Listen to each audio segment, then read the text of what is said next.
Is the country in an economic crisis? මේ කතාව කියන්නේ This is being said from a political viewpoint. There are certain problems. We must accept that. It is a problem that is highlighted every time. Has the solution ever been told? විසඳුමක් කියලා තියෙනවද කවදාවත්?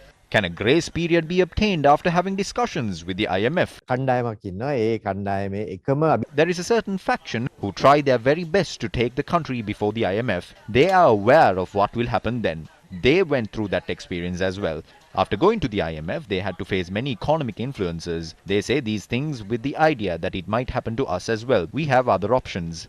වෙන විකල්ප තියෙනවා. අපි කියන දේ අහන්න නැත්නම් ඊට වඩා හොඳ විකල්ප If there is a better alternative than what we proposed, by all means choose that if that can help the country to prosper. The agreement with the IMF was signed in October 2019 when Ranjit Siambalapitiya was the acting Minister of Finance and Ajith Nivaard Cabraal was the Governor of the Central Bank. There is no point in blaming the IMF. We must do what it takes to solve the problems we face. ප්‍රශ්න විසඳ ගන්න කළ යුතු දේ කරන්න ඕනේ. මේ දැනට තියෙන මේ අභියෝගය අපිට ජය ගන්න පුළුවන් කියන එක තමයි අපේ මතය. We believe that we can overcome the challenge we are facing. We will get there.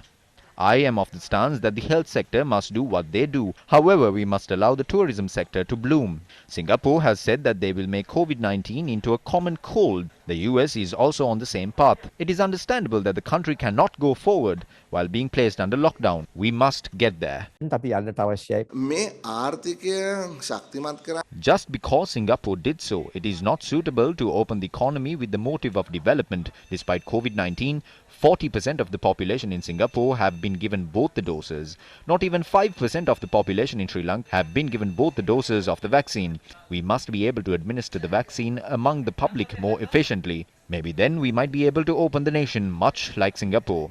අපිට සිංගප්පූරුව වගේ අරගන්න පුළුවන් වෙයි. Will we lose the GSP Plus facility? ඉතින් දැන් මේ රටවල් 9කට ඒ අය දීලා They gave a concession to 9 countries.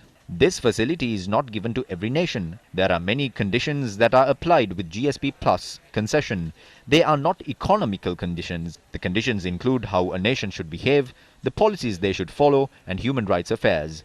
Exports of the country do not depend on the GDP Plus status. In order to obtain this facility in 2017, we agreed to the 30/1 resolution. We urged for the GSP Plus and adhered to the conditions of the resolution. We imprisoned our war veterans.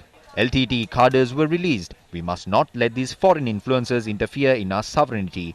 We must face these challenges right now. As a government, we decided not to give in to certain forces. That is a political decision. කියලා. ඒක දේශපාලනික තීන්දුවක්. ගිය පාර ආණ්ඩුව GSP එක ක්ලාස්සේ මේ රණවිරුව පාවා දීලා ඊළඟට මේ LTT හිර They say that the previous regime betrayed the war heroes and released the LTT cadres, and that the previous government was reluctant to get the GSP Plus.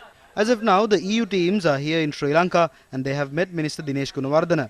The minister has certified to the EU that we will amend the Prevention of Terrorism Act.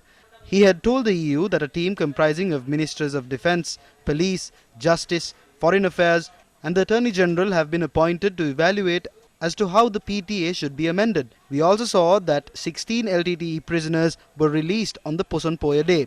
I don't know if Minister Cabral is speaking for the government or against the government. But the way we can see this, the government is of the stance that we need to somehow hold on to this GSP Plus concession. අපිට පේන විදිහට නම් GSP Plus සහනේ තියාගන්න ඕනේ කොහොම හරි කියන තැන තමයි ආණ්ඩුවේ ඉන්නේ.